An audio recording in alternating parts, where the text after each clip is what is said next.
Our third series brings the voices of people living with chronic health conditions in Scotland to the fore.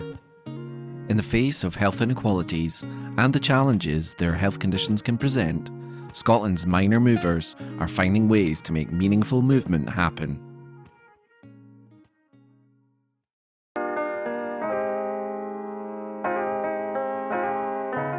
We're here today in a breezy and bright East Lothian to talk to Rebs Curtis Moss about their experiences with long-term health conditions, chronic conditions, autoimmune disease, and how that has impacted on their relationship, both with being physically active and all forms of movement. Rebs, thank you so much for talking to me today and the Movement for Health Coalition on our podcast, Movement in Conversation. We're going to come on to your experience of movement and what you like to do now, what you like to do when you were younger, and you're kind enough to share some information about your health and how that's maybe impacted your relationship with movement. But first, if you could just introduce yourself, a little bit about yourself for our listeners, please. Sure. So I'm Rebs. I work as a digital fundraising and communications consultant in the charity sector, and I've been freelance for nearly 2 years now. Lovely. Thank you.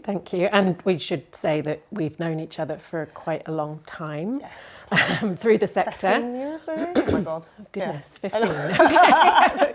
Right, that crept up on me. Okay. Could you talk to us a little bit about your health, firstly, and what long-term health conditions that you live with, and then we'll talk about maybe those symptoms and how that impacts on your movement.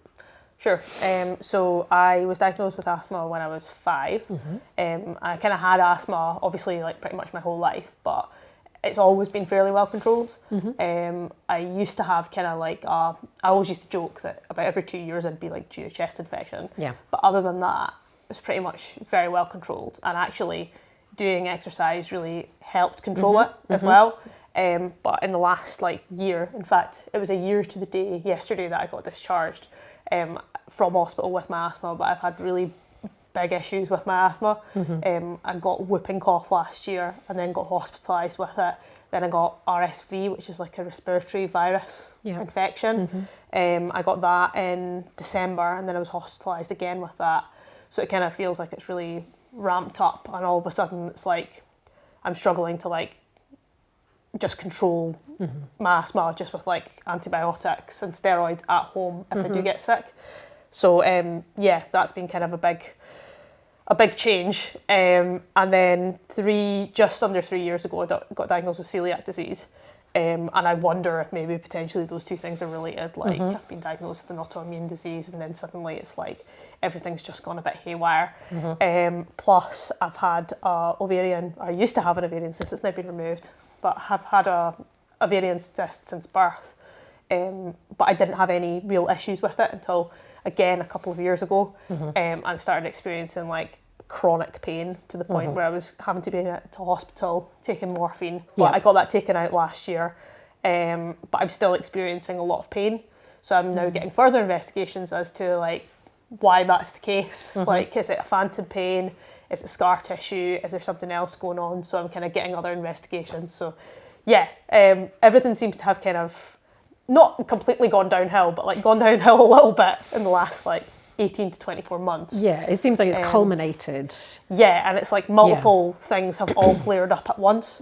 That's kind of where I'm at with my health right now. Can we go back then to 5, 10 to 20-year-old Rebs and your experiences of asthma?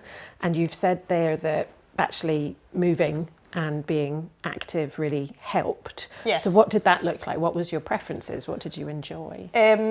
Well, I first got into swimming when I first kind of started working full-time, really, because basically I put on quite a lot of weight after I left university. I think it just it happens to a lot of people. I think they'll start a desk job, they're suddenly not moving around as much, they're not as active as maybe they were when they were a student.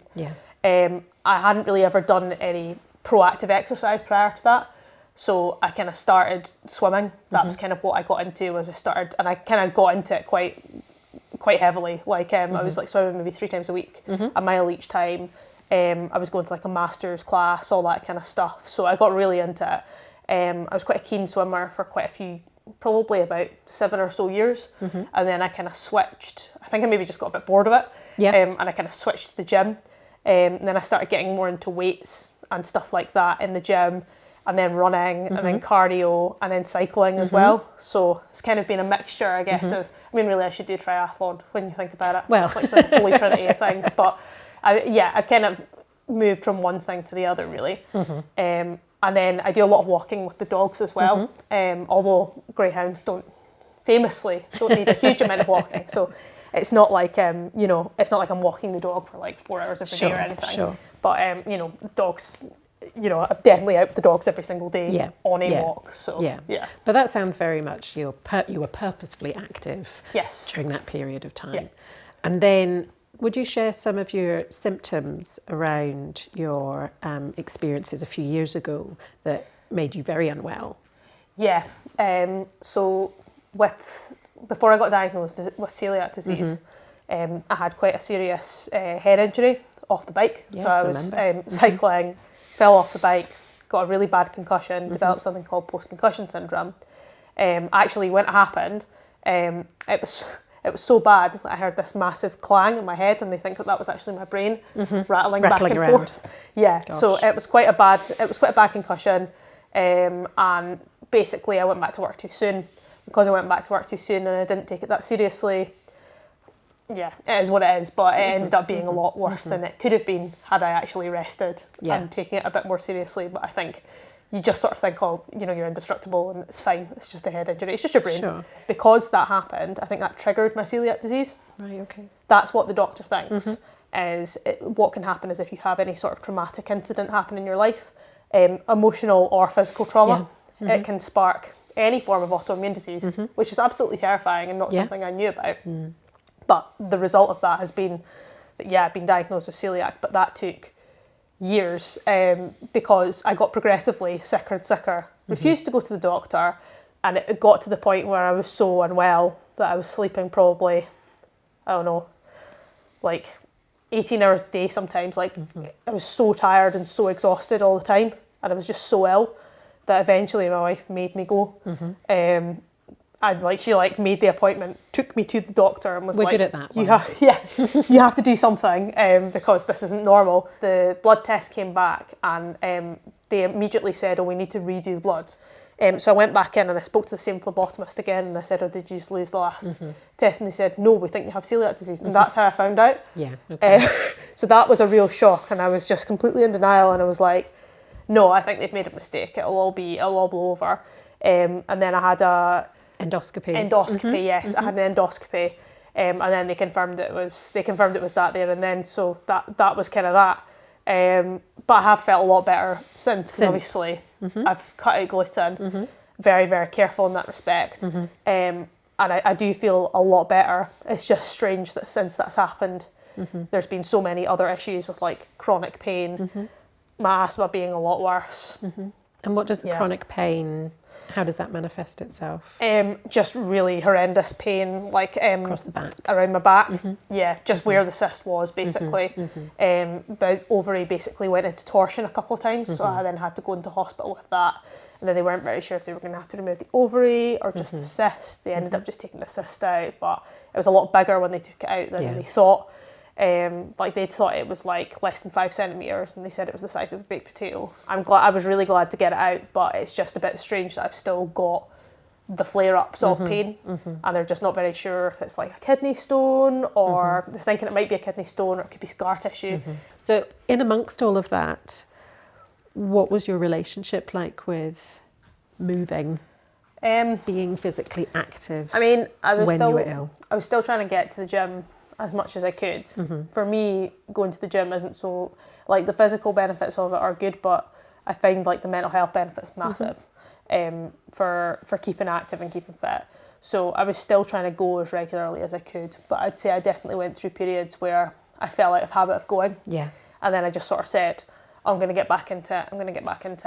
And then the longer I left it, the more difficult it was. And the irony is that during COVID, when all the gyms were shut, I was I was so adamant that I wasn't going to fall out of the habit of fitness that, you know, I kept up, like I bought a set of weights, I was doing everything at home, I had a whole system set up. And it was only after this bike accident that really things took such a massive turn for the worse. So I went from being able to do cardio and really enjoying it to not being able to do anything, really. And that was really soul destroying in a way. Yeah, that would have had a big impact. It was really difficult because you go from feeling like you're really fit and you're on it and you're in control. You're in control, yeah, exactly that. Like, and I just felt like I was completely powerless and my body was just completely. It sounds really dramatic, but I felt like my body was failing me. Am I going to be stuck like this forever? Is this ever going to go away? Am I basically just going to be able to go to work and pretty much cope working? Yeah. But that's it for the rest of my life. Yeah. Luckily, it did go away because I started seeing a neurophysio, and that made a massive difference. Right. And then things were okay for a while, but then I started getting all the celiac symptoms, and then I started falling really ill with that.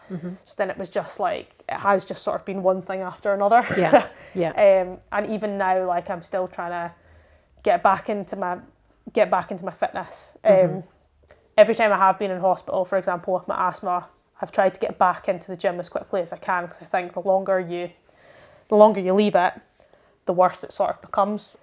I don't know if this is just my way of coping with it, but I find the more knocks you have, and the more times you get back into it, the stronger, like literally the stronger you become, and the faster you recover from things as well. Because physically and mentally. Yeah, exactly. I'm wondering about. So I'm picking up.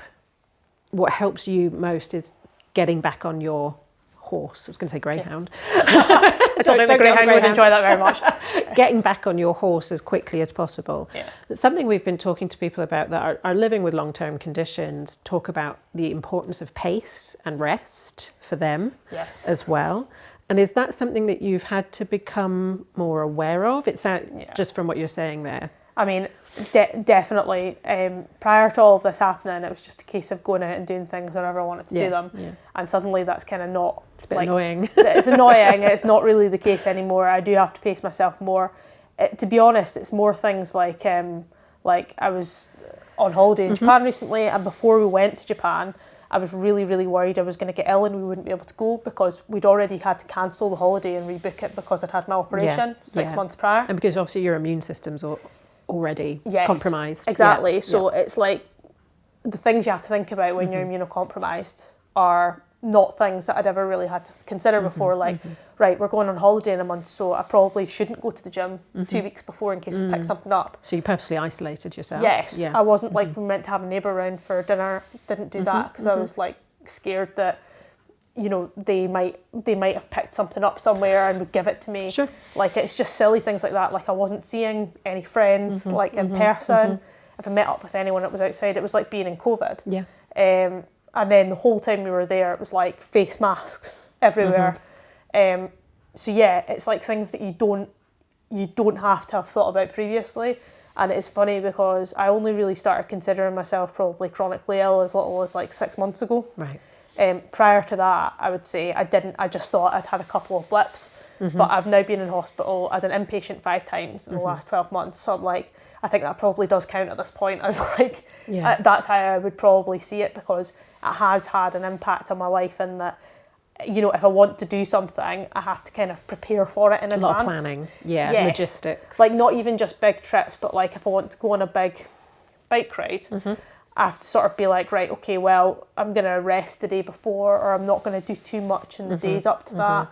If I'm going through a flare-up, take out of me afterwards as well. Yeah, like it's not always like that. Yeah. But if I'm going through a flare-up, definitely I have to be more considerate about that, and just limit what I'm doing, and, you know, consider the whole spoon theory thing, I guess. Like, where you think, well, I've only got a finite amount of things that I can do, so which ones, you know, prioritise. Like, which ones are the most important? Which things do I absolutely have to do today? Yeah, I have to work today. The dog has to be walked today. But what things can kind of get bumped, not get done, but get bumped off the list. So I'm really glad to hear that you are still enjoying your physical activities, though maybe a bit differently now, or a bit more sporadically. Yeah. So something that I've asked everyone on this series is, what does meaningful movement look like to you now? So what brings you the most joy, or what's the most important movement for you at the moment? For me, I'd say cycling is one thing that definitely brings me a lot of joy. I do enjoy running as well, but again, I'm not doing enough. I need to get out and do a bit more, but yeah. Do you and your wife do any movement together? Walk dogs together. We did used to be one of these nauseating couples that went to the gym together. Oh, nice. And we're trying to get back into that. No, but she's been an incredible support absolutely throughout all of this. Absolutely. Oh yeah, 100%. I don't know where I'd be without Laura, and especially with like all the celiac stuff. Like, as soon as I got diagnosed, she was pretty much like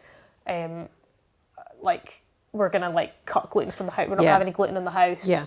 Have a gluten-free kitchen, all that kind of stuff. And that didn't come from me, that came from her. She probably knew more about it than I did when I first got diagnosed, because she did so much reading about it and all the rest of it. So she's been an incredible support. When we went to Japan, she was like finding all the gluten-free places that we could eat. She's been a great support. So good. Okay, Rebs, thank you so much for sharing your movement for health with us today.